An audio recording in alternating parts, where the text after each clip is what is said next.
যেতে নাহি দিব হায়, তবুও যেন দিতে হয়, তবুও চলে যায়। বিসমিল্লাহির রহমানির রহিম। আজকে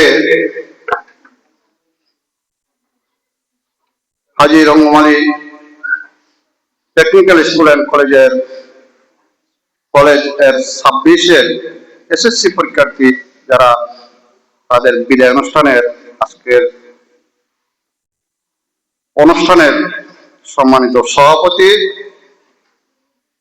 অত্র স্কুলের অত্র প্রতিষ্ঠানের প্রধান শাহজাহান মাহমুদ, উপস্থিত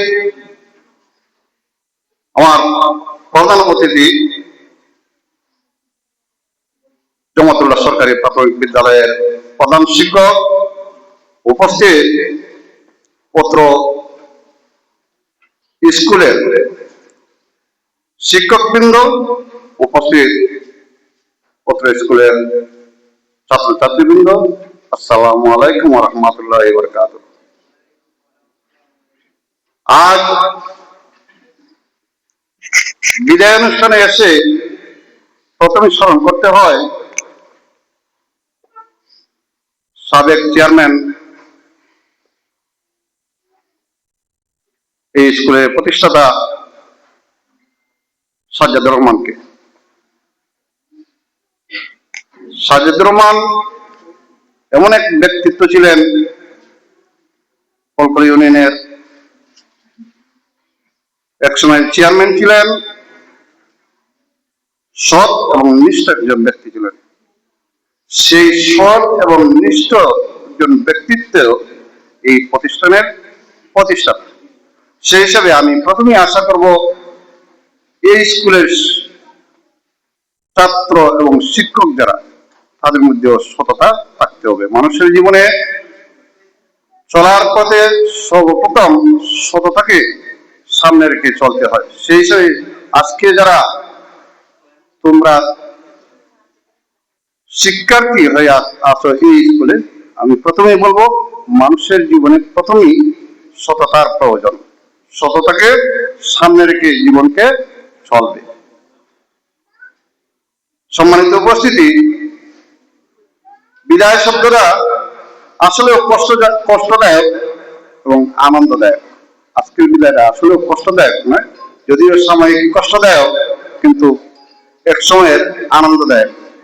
আনন্দদায়ক হচ্ছে এটাই, আজকে 26 সালে যারা পরীক্ষা দেবে, পরীক্ষা দেওয়ার পর উত্তীর্ণ হবে, উত্তীর্ণ হয়ে শাহজালাল কলেজও শাহজালাল ইউনিভার্সিটিতে ভর্তি হবে। তার পাশাপাশি ঢাকা ইউনিভার্সিটি আমার এই রঙ্গমালী স্কুল অ্যান্ড কলেজের একজন ছাত্র লেখাপড়া করবে, আমি আসলে গর্বিত হব। কিভাবে? যদি এই ছাত্ররা অর্থাৎ ঢাকা কলেজে যারা লেখাপড়া করবে বা শাহজালাল ইউনিভার্সিটিতে যারা লেখাপড়া করবে, আসলে স্টুডেন্ট হিসেবে ভালো বলেই পরিচিত হবে বলে এইসব জায়গায় স্থান পেবে। এই প্রতিষ্ঠানগুলিতে একসময় যখন উত্তীর্ণ হবে, আসলেও তোমরা ধন্য বা তোমরা আসলেও সম্মানিত ব্যক্তি হয়ে আসবে। আমি আশা করবো এই রঙ্গমালী টেকনিক্যাল স্কুল অ্যান্ড কলেজ থেকে এমনই আশা করবো যে এই স্কুলে যদি আজ থেকে 5 বছর 7 বছর পরে কোনো অনুষ্ঠান হয়, তোমরাই প্রধান অতিথি হবে, এই আশা ব্যক্ত করব। সম্মানিত উপস্থিতি, বিদায় লগ্নে আসলে অনেক কিছু বলার নেই, বলার একটাই, তোমরা ভবিষ্যৎ উজ্জ্বল হোক। এই বিদায় স্বল্প সময়ের বিদায়, এই প্রতিষ্ঠানে আমি আশা করব তোমরা আসবে এক সময় প্রধান অতিথি, বিশেষ অতিথি ইত্যাদি ইত্যাদি হয়ে, সেই আশা ব্যক্ত করব। আর একটা কথা, আমি আসলে 1 মিনিট সময় সবার নষ্ট করে ফেলবো। মানুষের জীবন অনেক ধাপে পরিণত হয়, বলার দরকার নেই, অনেক ধাপে পরিণত হয়। কেউ শিক্ষক, কেউ চিকিৎসক, কেউ রাজনীতিবিদ, কেউ ব্যবসায়ী, কেমন ভাবেই পরিণত হয়।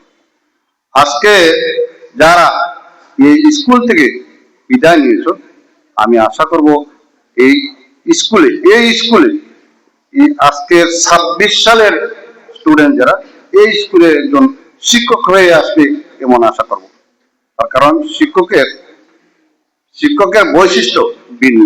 আমি রাজনীতিবিদ, আমি ব্যবসায়ী, কিন্তু বাস্তবতা যেটা, আমি একজন শিক্ষকের সম্ভাবনা আমার কাছে নেই। তার কারণ শিক্ষক এমন এক ব্যক্তি, ওদেরকে শুধু শিক্ষক না, মানুষ করার কারিগর হিসেবে ভূষিত করা হয়। সেই হিসেবে শিক্ষকের মর্যাদা ভিন্ন। আমি আশা করব এই 26 সালে স্টুডেন্ট যারা তোমরা থেকে এক দুইজন শিক্ষক হয়ে এই স্কুল, রঙ্গমালী স্কুল অ্যান্ড কলেজে শিক্ষক হবে এই আশা রাখি। আমি একটা গল্প বলতে হয়, গল্পটা হচ্ছে এই, 2-1 মিনিটের মধ্যেই শেষ করবো। পড়ালেখা শুধু পড়ালেখা করলেই হবে না, পড়ালেখার মতো করতে হবে। সেই হিসাবে এই গল্পটা, একজন শিক্ষক, উনি রাস্তার দিকে হাঁটছেন।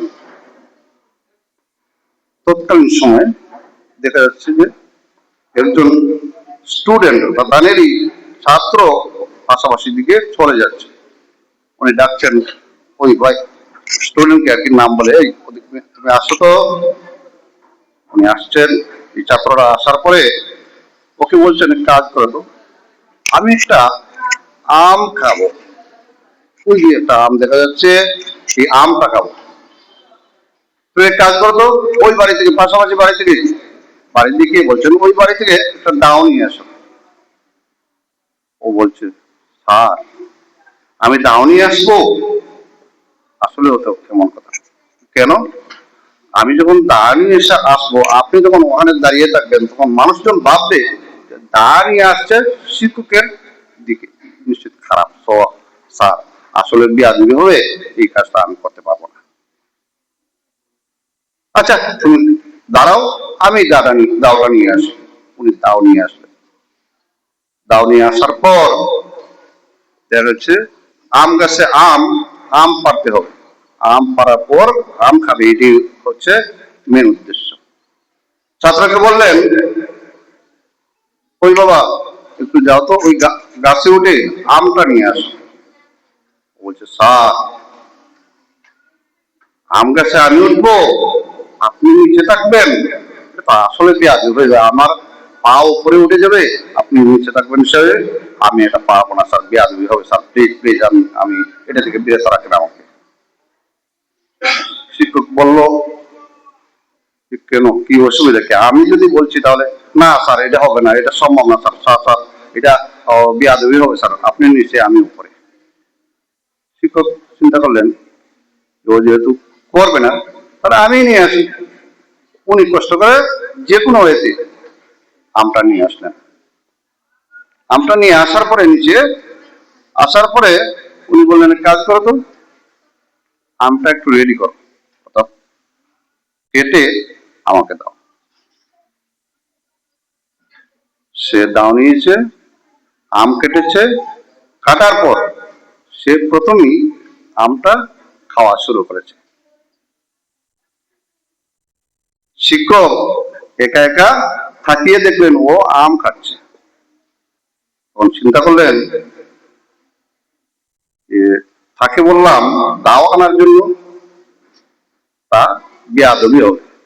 গাছে ওঠার জন্য বেয়াদবি হবে, কিন্তু আম কাটার জন্য বলছি, সে আম খেটে আমটা খেয়ে ফেলছে।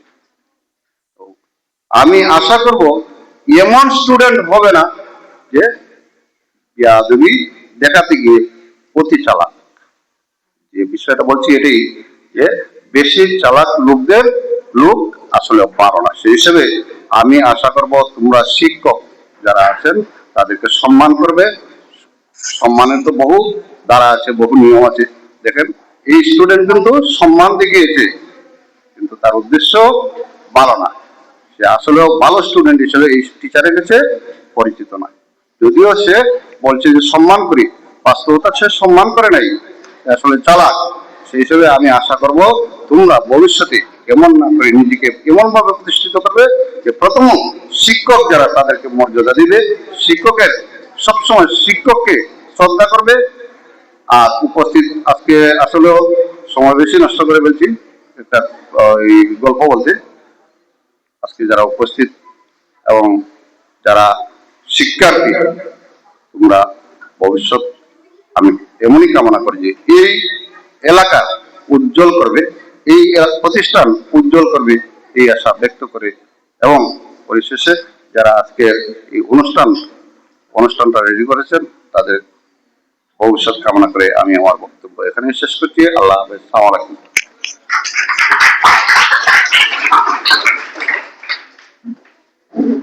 অসংখ্য ধন্যবাদ জনাব আব্দুল সালাম মহোদয়কে। আমার সবচেয়ে ভালো লেগেছে শিক্ষক এবং শিক্ষার্থীর সম্পর্ক কেমন হওয়া উচিত সেরকম একটি চমৎকার গল্প বলার জন্য। আমি মনে করি এই গল্প শুধু জনাব আব্দুল সালাম মহোদয়ের মুখ থেকে শুনে আমরা এখান থেকে চলে যাব না, এই গল্পটা যেন আমরা আমাদের বাস্তব জীবনে প্রয়োগ করতে পারি।